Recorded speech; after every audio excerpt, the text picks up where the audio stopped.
Welcome to story box. तब तक हमने देखा था कि किस तरह से चिवेंडिंग ने खुद को सजा दी थी और मोरान उसी के बारे में सोचे जा रहा था और फिर वो अपनी पिछली ज़िंदगी की स्मृतियों को याद करता है। तो आगे की कहानी शुरू करते हैं। हे, क्या तुमने सुना? कल यूहेंग एल्डर को सज़ा मिली थी और अब वो 3 दिन के लिए यानलुओ हॉल में बैठे हैं। अगली सुबह से ही शिशेंग पीक में इसी तरह की बातें बनना चालू हो गई थी।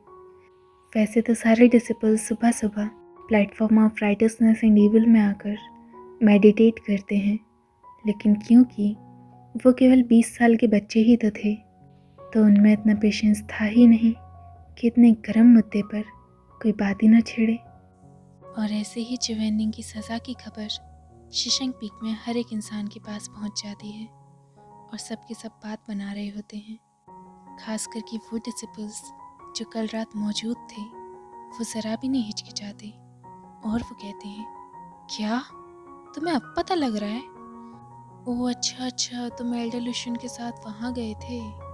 तो मेरे भाई, तुमने सारा मज़ा गवा दिया। बताओ ना, हुआ क्या था? कल रात चिंत्यांग मंदिर में हर जगह खून ही खून था। बहुत डरावना माहौल था। सच में? हाँ, एल्डर यूहेंग को तो 200 से भी ज़्यादा कोड़े पड़े थे। समझ सकते हो तुम, 200 से भी ज़्यादा। 1 मिनट, क्या तुमने सारे वार गिने थे? और क्या, सब गिने थे। और ये तो पूछो ही मत कि यंग मास्टर कितना नाराज़ हुए थे। और वो सीधा अंदर आए और उन्होंने एल्डर जीलू को पकड़ा और उनसे झगड़ा करने लगे और उन्हें चेतावनी दी कि आगे जाके वो एल्डर यूहेंग पे एक उंगली ना उठाएं। यंग मास्टर भी ना, अब इसमें गलती किसकी थी? किसी की नहीं, अब सज़ा तो देनी ही है। तभी एक फीमेल डिसिपल कहती है, क्या उन दोनों में झगड़ा हुआ? और क्या एल्डर यूहेंग बेहोश नहीं हुए? तभी मैं सोचूं, मुझे आज एल्डर यूहेंग दिख क्यों नहीं रहे? वैसे उन्हें सज़ा किस बात की मिली? एक और डिसिपल बोलता है, मैंने सुना था कि वो अपने गुस्से में आकर एक आम इंसान को भी नहीं छोड़ते और उसे पीटने की वजह से उन्हें सज़ा मिली। इस तरह की चुगलियाँ सुनकर शिशेंग के कानों में दर्द हो रहा था। शिशेंग पीक के राजकुमार को अपनी शिजन से कुछ मिला हो या ना मिला हो, लेकिन गुस्सा वो हूबहू अपनी शिजन जैसा मिला है। वो इतना इरिटेट हो रहा था, लेकिन फिर भी वो क्या कर सकता था? ऐसा तो था नहीं कि केवल एक इंसान इस बारे में बात कर रहा हो, सभी बात कर रहे थे।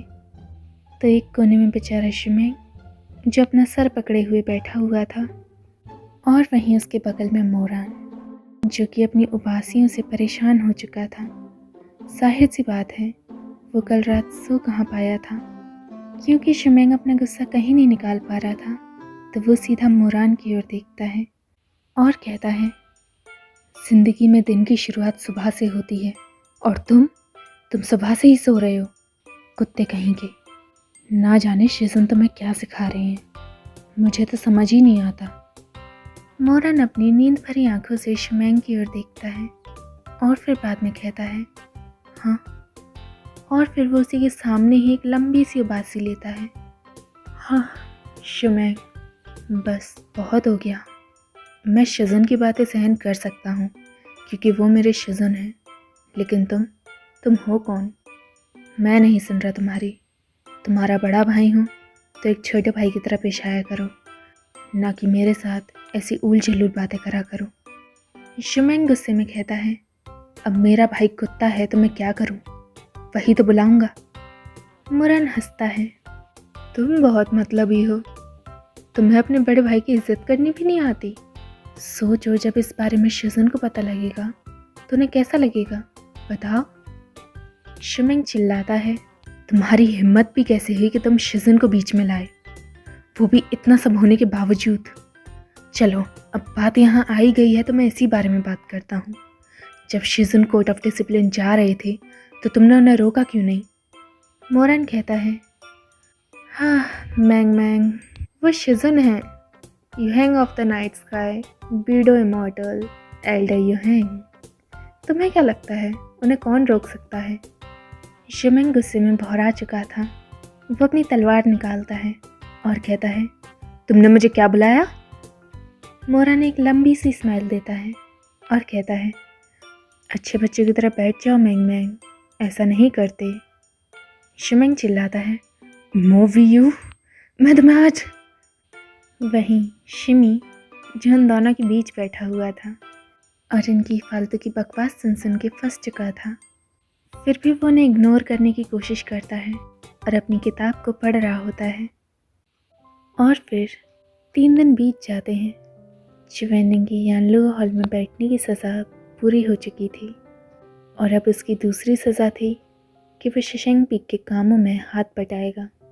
तो उसके काम कुछ इस तरह थे, जैसे कि मैंगपो हॉल में बावर्चियों की मदद करना, नाहे ब्रिज को साफ़ करना, माउंटेन गेट की सीढ़ियों को साफ़ करना और बहुत कुछ। एल्डर चीलू को चिवेनिंग की चिंता हो रही होती है और वो कहते हैं, एल्डर यूहेंग, अगर मैं सच कहूँ तो आप ऐसा ना कीजिए, क्योंकि आप इस समय पूरी दुनिया में सबसे अच्छे शिजुन माने जाते हैं, तो आपको ऐसे काम करना शोभा नहीं देगा। आप ही देखिए, इतने बड़े शिजुन होने के बावजूद अगर आप बर्तन धोएंगे या फिर खंभों को साफ करेंगे तो अजीब नहीं लगेगा। लेकिन चिवेनिंग उसकी आधी बात सुन के ही चला जाता है। वहीं एल्डर जीलू वो इतना परेशान इसीलिए हो रहे थे क्योंकि उन्हें नहीं पता था कि चिवेनिंग को बर्तन धोना, खाना बनाना, कपड़े धोना क्या उन्हें काम आते भी हैं कि नहीं।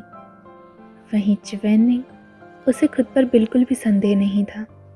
उसे पूरा विश्वास था कि वह सारा काम अपना अच्छे से कर लेगा और वो सीधा मैंगपो हॉल चला जाता है। मैंगपो हॉल के सारे वर्कर्स जब ये सुनते हैं कि चिवेनिंग उनके यहाँ काम करेगा तो वो एकदम से चौंक जाते हैं और चौंकने के साथ साथ वो डरे हुए भी थे क्योंकि उन्हें चिवेनिंग से काफ़ी डर लगता था। चिवेनिंग ने हमेशा की तरह सफ़ेद कपड़े पहने हुए थे और ऊपर से उसका चेहरा इतना सुंदर और ग्रेसफुल था कि वहाँ के मैनेजर को भी चिवेनिंग को काम देने में बड़ी शर्म आ रही थी, क्योंकि वो इतने सुंदर इंसान से ऐसे कैसे काम करा सकता है। लेकिन चिवेनिंग को नहीं लगता था कि वो सुंदर है। वो रसोई के अंदर आता है, सारे वर्कर्स को देखता है और फिर सीधा पूछता है, मुझे क्या करना है। वहाँ के मैनेजर काफ़ी सोचते हैं कि ऐसा कौन सा काम दें जो आसान हो। फिर वो सोच के कहते हैं, कैसा होगा कि अगर एल्डर यूहेंग सब्जियां धो दें। चिवेनिंग कहता है, ठीक है। मैनेजर को ये सुन के शांति मिलती है।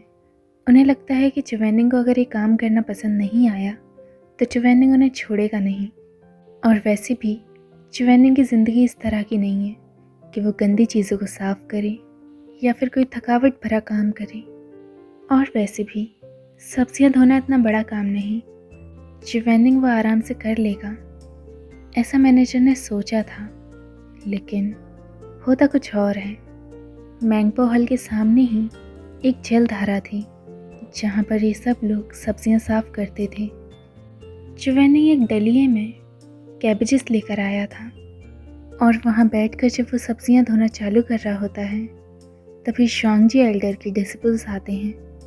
जब वो चिवेनिंग को ऐसा काम करते हुए देखते हैं तो वो काफ़ी हैरान हो जाते हैं और अपनी पलकें झपकाने लगते हैं कि क्या वो जो देख रहे हैं वो सच है। तभी उनकी नज़र चिवेनिंग से मिलती है और वो एकदम से डर के कहते हैं, एल्डर यूहेंग, शुभ प्रभात। चिवेनिंग अपनी आंखें उठाता है और कहता है, शुभ प्रभात। और शुआंगजी एल्डर के डिसिपल्स एकदम से भाग जाते हैं। चिवेनिंग उन पर ध्यान नहीं देता और अपने काम पर वापस लग जाता है। उसका काम था सब्जियां धोना और वो सब्जियों को कैसे धो रहा था, चलिए देखते हैं। वो एक कैबेज उठाता है, फिर काफ़ी सावधानी से उसमें से एक पत्ता निकालता है, फिर उसको अच्छी तरह पानी से धोता है और वापस जलिये में डाल देता है। फिर वो वापस एक और पत्ता निकालता है, फिर उसे इस तरह से धोता है और वह ऐसा ही धीरे धीरे अपना काम करता रहता है। अब चिवेनिंग को कौन समझाए कि सब्जियां इतनी अदाओं से नहीं धोई जाती। उसका एक पत्ती को निकालना, फिर उसको धोना पूरी की पूरी दोपहर ले जाता है कि सुबह के नाश्ते की तो छोड़ो, दोपहर के खाने का समय आ जाता है। वहीं वो आदमी मैंगो हॉल में ये राह देख रहा था कि च्युइंगलिंग रह कहाँ गया और पूरी रसोई के चक्कर लगाया जा रहा था। हमें क्या करना चाहिए, क्या करें, अभी तक एल्डर आए क्यों नहीं? अगर वो सब्जियां नहीं लाए तो हम बीफ कैसे बनाएंगे? वहीं मैनेजर इतनी देर तक इंतज़ार नहीं कर सकते थे, नहीं तो खाना खाने को लोग आ जाते। तो फिर वो कहते हैं भूल जाओ, कुछ और बना लो। तो जब च्युइंगलिंग आया तब तक सब कुछ बन चुका था। उसकी सब्जियों की किसी भी खाने में कोई ज़रूरत नहीं थी। च्युइंगलिंग ये देखकर उदास हो जाता है, लेकिन उसकी उदासी भी गुस्से की तरह दिखती थी और वो कोल्डली कहता है, अगर सब्जियां डालनी नहीं थी तो मेरे से धुलवाई क्यों? मैनेजर के डर के मारे पीछे के बाल खड़े हो जाते हैं और फिर वो कहते हैं, ऐसा नहीं है एल्डर यूहेंग, वो हम सोच रहे थे कि आप इन सब्जियों से टोफू बना लें। च्युइंगलिंग कुछ नहीं कहता और फिर बाद में अपनी सब्जियों को देखने लगता है और उसके बाद अपना सर झुकाकर कुछ सोचने लगता है। तभी मैनेजर कहते हैं, अगर आप ऐसा नहीं करना चाहते तो कोई बात। वो पूरी बात ख़त्म कर पाता तभी च्युइंगलिंग कहता है, टोफू कहाँ है? मैनेजर एक पल को शांत पड़ जाता है और फिर धीरे से पूछता है, एल्डर यूहेंग, क्या आपको खाना बनाना आता है? च्युइंगलिंग कहता है, पूरी तरह से नहीं, लेकिन मैं कोशिश करता हूँ। फिर दोपहर के खाने के समय सारे के सारे डिसिपल्स मैंगो हॉल आते हैं। सबके सब अपने अपने ग्रुप के साथ आए थे, तो वो पहले अपनी सीट देखते हैं कि कहाँ पर वो सब संग बैठेंगे और उसके बाद काउंटर पर खाना लेने चले जाते हैं। शिशंग पीक में कभी भी खाने की कमी तो नहीं हुई और आज भी वैसा ही था। मीट, मछलियाँ, पोर्क, सब कुछ काफ़ी स्वादिष्ट था और सारे के सारे डिसिपल्स खाना लेने लगते हैं। लाइन में सबसे पहला नंबर एल्डर लुशियन के डिसिपल में था। उसे टोफू खाना बहुत पसंद था, तो इसीलिए वो अपनी ट्रे उठाता है और फिर च्युइंगलिंग के काउंटर पे जाके कहता है, मुझे एक कटोरा टोफू चाहिए। वो नहीं जानता था कि काउंटर पे च्युइंगलिंग खड़ा हुआ है। वो शांति से उसे एक कटोरा टोफू दे देता है, लेकिन वो टोफू जो लड़का देखता है वो टोफू जैसा लग ही नहीं रहा होता है। वो कुछ अजीब सा खाना था जिस पे ऊपर काला काला सा चिपक रहा था और वो डिसिपल चौंक के कहता है, ये क्या है? च्युइंगलिंग कहता है, टोफू। मैंगो हॉल में इतने सारे लोग थे कि वो डिसिपल ध्यान नहीं देता कि वो आवाज़ किसकी थी और वो गुस्से में कहता है, क्या तुम्हें पत्थर में भी हीरे दिखते हैं? ये किस दिशा में देखने से टोफू दिख रहा है तुम्हें? मुझे नहीं चाहिए, ये वापस ले लो। और ये कहने के बाद वो काउंटर पर खड़े उस इंसान की ओर देखता है और जैसे ही वो उस इंसान की ओर देखता है वो एकदम से घबरा जाता है। वो इतना डर गया था कि उसके हाथ से वो खाली ट्रे नीचे गिर जाती है और वो चिल्लाता है, एल्डर यूहेंग। च्युइंगलिंग कहता है, और वो डिसिपल इतना डर गया था कि इसकी आंखों में मोटे मोटे आंसू आ जाते हैं और वो कहता है, नहीं नहीं, मैं ऐसा नहीं कह रहा था। जो भी मैंने कहा, मेरा मतलब ऐसा नहीं था। च्युइंगलिंग सीधे कहता है, अगर तुम्हें नहीं खाना तो यहाँ रख दो, मैं वापस ले लेता हूँ, इसे बर्बाद मत करो। वो डिसिपल उस कटोरे को लेता है और च्युइंगलिंग को दे देता है और डर के चला जाता है कि क्यों वो आज लाइन में पहले नंबर पे लगा। अब सब धीरे धीरे जान चुके थे कि टोफू वाले काउंटर पर च्युइंगलिंग है, तो सारा का सारा मैंगो हॉल एकदम से शांत पड़ जाता है।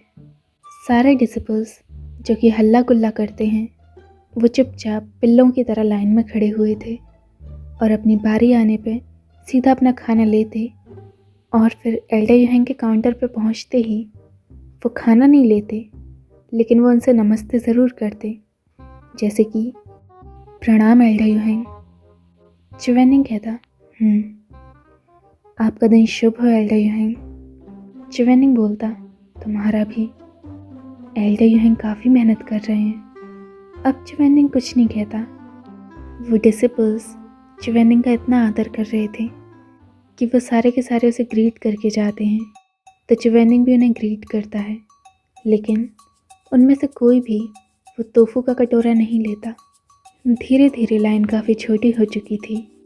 सारे काउंटर्स में से खाना ख़त्म होने ही वाला था, सिवाय चिवेनिंग के। चिवेनिंग के तोफू तो अब तक ठंडे भी हो चुके थे। चिवेनिंग का चेहरा नहीं डगमगाता। वो अब भी कोल्ड एक्सप्रेशन दे रहा था, लेकिन अंदर ही अंदर उसके दिल को बुरा लग रहा था।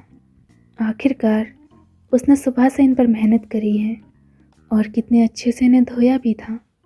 और अब चिवेनिंग के तीनों डिसिपल्स का नंबर आ चुका था। शिमेंग सीधा चिवेनिंग के पास जाता है। शिजन, आप कैसे हैं? क्या आपका घाव ठीक है? चिवेनिंग कहता है, हाँ। शिमेंग बोलता है, फिर तो अच्छी बात है। चिवेनिंग उसकी ओर देखता है, फिर अपने तोफू की ओर देखता है और फिर वापस उसकी ओर देखकर कहता है, क्या तुम तोफू खाओगे? अब क्योंकि शिमेंग को मौका मिला था कि वह चिवेनिंग के आगे अपनी भक्ति दिखा सकता है, तो वो सीधा 3 कटोरे तोफू के लेता है और चिवेनिंग से कहता है, देखना शिजन, मैं एक चीज़ भी बर्बाद नहीं होने दूंगा, सब खाऊंगा। चिवेनिंग को ये सुनकर काफ़ी खुशी होती है कि उसकी आंखों में शिमेंग के लिए अप्रिसिएशन साफ साफ दिख रहा था, जो कि मोरान उसकी ओर एक नज़र डालते ही समझ जाता है।